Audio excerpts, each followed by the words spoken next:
कौन है ब्रह्मदेव के मानस पुत्र? क्यों मिला श्री कृष्ण के द्वारपालों को श्राप? जय और विजय को जानिए इस वीडियो में। आप सभी ने हिरण्याक्ष, हिरण्यकशिपु, रावण, कुंभकर्ण, शिशुपाल और दंतवक्र के बारे में तो अवश्य ही सुना होगा, परंतु क्या आप जानते हैं कि ये सभी कौन थे और इन सभी का वध भगवान विष्णु ने ही क्यों किया था? अगर नहीं तो ये वीडियो अंत तक ज़रूर देखें। श्रीमद् भागवत पुराण के 15वें अध्याय में वर्णित कथा के अनुसार सृष्टि के आरंभ में परमपिता ब्रह्मा जी के 4 मानस पुत्र सनक, सनंदन, सनातन और सत्य कुमार हुए, जिन्हें हम सनकादि ऋषि के नाम से भी जाना जाता है। ब्रह्मा जी के ये सभी पुत्र अपनी इच्छा से संपूर्ण लोकों में कहीं भी आ जा सकते थे। एक दिन की बात है, सनक, सनंदन और सनातन और सत्य कुमार के मन में भगवान विष्णु के दर्शन करने की इच्छा उत्पन्न हुई, तो वह सभी भाई वैकुंठ धाम के लिए निकल गए। परंतु जब वे चारों भाई वैकुंठ धाम के द्वार पर पहुँचे तो उन्हें जय और विजय नाम के 2 द्वारपालों ने अंदर जाने से रोक दिया और उनसे पूछा कि हे बालक, आप लोग कौन हो और यहाँ किस उद्देश्य से आए हो? तब चारों भाइयों ने अपना परिचय देते हुए कहा कि हे द्वारपालों, हम लोग ब्रह्मा जी के मानस पुत्र सनकादि ऋषि हैं और हम लोग यहाँ श्री हरि के दर्शन करने आए हैं। तब उन दोनों द्वारपालों ने सनकादिक ऋषियों से कहा, बालक, आप लोग अभी अंदर नहीं जा सकते, क्योंकि भगवान विष्णु जी अभी विश्राम कर रहे हैं। चूँकि वे चारों ऋषिगण थे तो अत्यधिक आयु के थे, किंतु तप के प्रभाव से वह बालक नजर आते थे।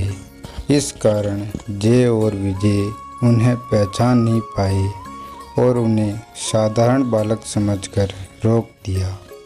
दोनों द्वारपालों के इस प्रकार मना करने पर सनकादि ऋषि को क्रोध आ गया, परंतु क्रोध पर काबू रखते हुए उन्होंने द्वारपालों से कहा कि अरे मूर्ख द्वारपालों, हम तो भगवान विष्णु के भक्त हैं और क्या तुम्हें ये मालूम नहीं कि हमें कोई भी कहीं आने जाने से नहीं रोक सकता? वैसे भी हम तो केवल नारायण के दर्शन करना चाहते हैं, तुम हमें उनके दर्शन से क्यों रोकते हो? तुम लोग तो भगवान की सेवा में रहते हो, तुम्हें तो उन्हीं के समान समदर्शी होना चाहिए। जैसे भगवान का स्वभाव परम शांति में है, वैसे ही तुम्हारा स्वभाव होना चाहिए। हम सभी तुमसे विनती कर रहे हैं कि हमें भगवान विष्णु के दर्शन के लिए जाने दो। इस प्रकार कई बार विनती करने पर भी जब जय और विजय नाम के उन द्वारपालों ने सनकादि ऋषियों को वैकुंठ के अंदर नहीं जाने दिया तो उन सभी का मुख क्रोध से लाल हो गया और उन सभी ने दोनों द्वारपालों से क्रोध भरे स्वरों में कहा कि तुम लोगों में भगवान विष्णु के समीप रहने के बाद भी अहंकार आ गया है और अहंकार का वास वैकुंठ धाम में कभी नहीं हो सकता। इसलिए हम सभी तुम दोनों को श्राप देते हैं कि तुम दोनों राक्षस बन जाओ और मृत्यु लोक में जाकर वास करो। सनकादि ऋषियों के ये कठोर वचन सुनकर और ब्राह्मणों के श्राप को किसी भी प्रकार के शास्त्र समूह से निवारण न होने योग्य जानकर श्री हरि के वे दोनों पारदर्श अत्यंत दीन भाव से उनके चरणों में पैर पकड़कर पृथ्वी पर लौट गए। वह जानते थे कि उनके स्वामी श्री हरि भी ब्राह्मणों से बहुत डरते हैं। फिर उन्होंने अत्यंत आतुर होकर कहा, भगवान, हम अवश्य अपराधी हैं, अतः आपने हमें जो दंड दिया है वह उचित ही है और हमें मिलना भी चाहिए। हमने भगवान का अभिप्राय न समझकर उनकी आज्ञा का उल्लंघन किया है। इससे हमें जो पाप लगता है वह आपके दिए हुए दंड से सर्वदा दूर हो जाएगा। किंतु हमारी इस दुर्दशा का विचार करके यदि करुणावश आपको थोड़ा सा भी अनुताप हो तो ऐसी कृपा कीजिए कि जिससे उन अपराधियों योनियों में जाने पर भी हमें भगवत स्मृति को नष्ट करने वाला मोह न प्राप्त हो।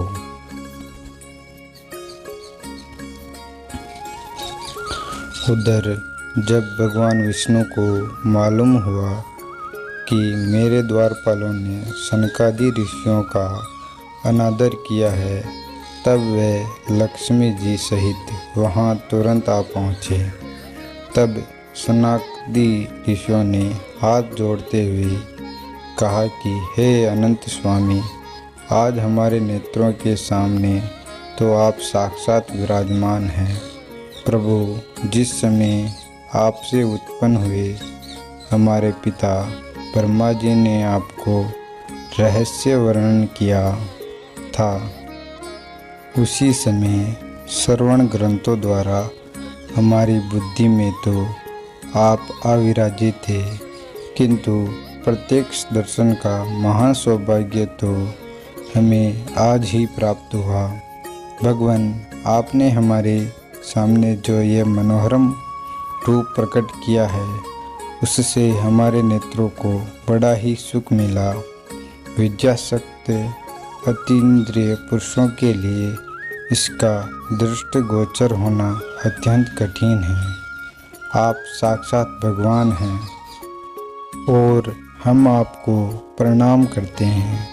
सनकादि ऋषियों की स्तुति के बाद दोनों द्वारपालों ने भगवान विष्णु को प्रणाम किया और उनसे विनती भरे स्वरों में कहा कि हे स्वामी, इन ऋषियों ने हमें राक्षस योनि में जन्म लेने का श्राप दिया है।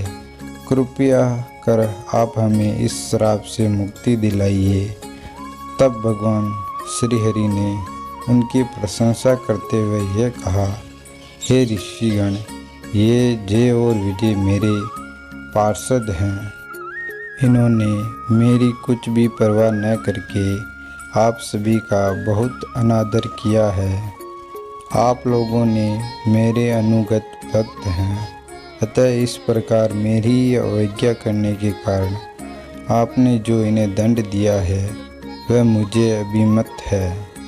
ब्राह्मण, मेरे अनुचरों के द्वारा आप लोगों का जो तिरस्कार हुआ उसे मैं अपना ही किया हुआ मानता हूँ, इसलिए मैं आप लोगों से प्रसन्नता की भिक्षा मांगता हूँ, क्योंकि सेवकों के अपराध करने पर संसार उनके स्वामी का ही नाम लेता है।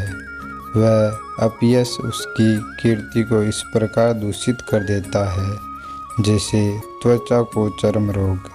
मेरे इन सेवकों ने मेरा अभिप्राय न समझकर आप लोगों का अपमान किया है, इसलिए मेरे अनुरोध से आप केवल इतनी कृपा कीजिए कि इनका यह निर्वासन काल शीघ्र ही समाप्त हो जाए।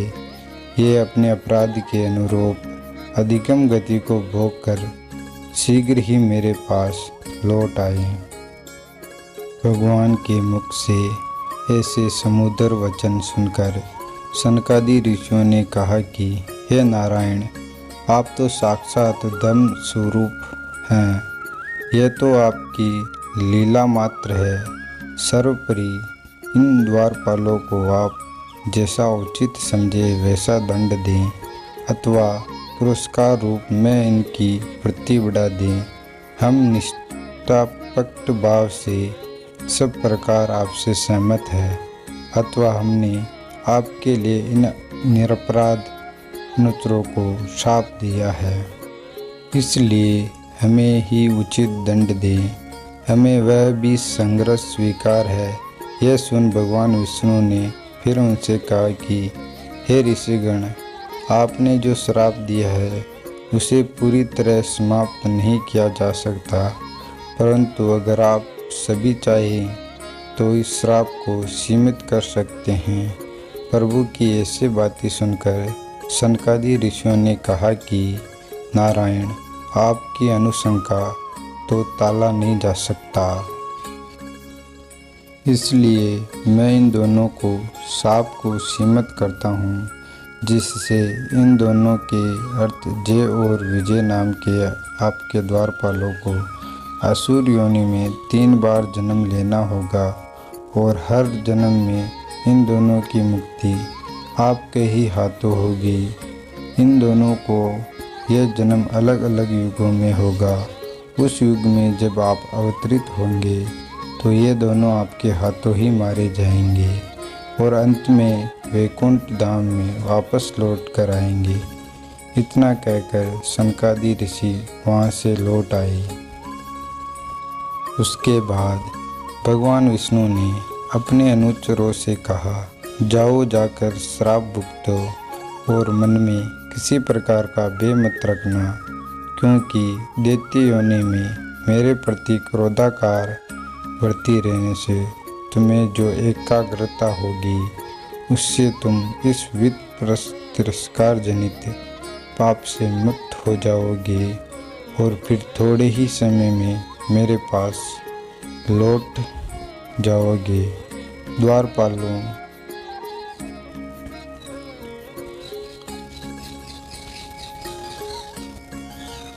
द्वारपालों को इस प्रकार आज्ञा दे भगवान श्री संपन्न धाम में प्रवेश किया। उधर नारायण के वहाँ से जाते ही जय विजय नीचे गिरने लगे, जिससे वैकुंठ वासियों में हाहाकार मच गया। किंतु जब उन्हें श्राप के बारे में पता चला तो वह सभी शांत हो गए। नमस्कार मित्रों, आशा है कि आपको हमारा वीडियो अच्छा लगा होगा। ऐसे ही और वीडियो देखने के लिए हमारे चैनल को सब्सक्राइब करें और लाइक करें। धन्यवाद।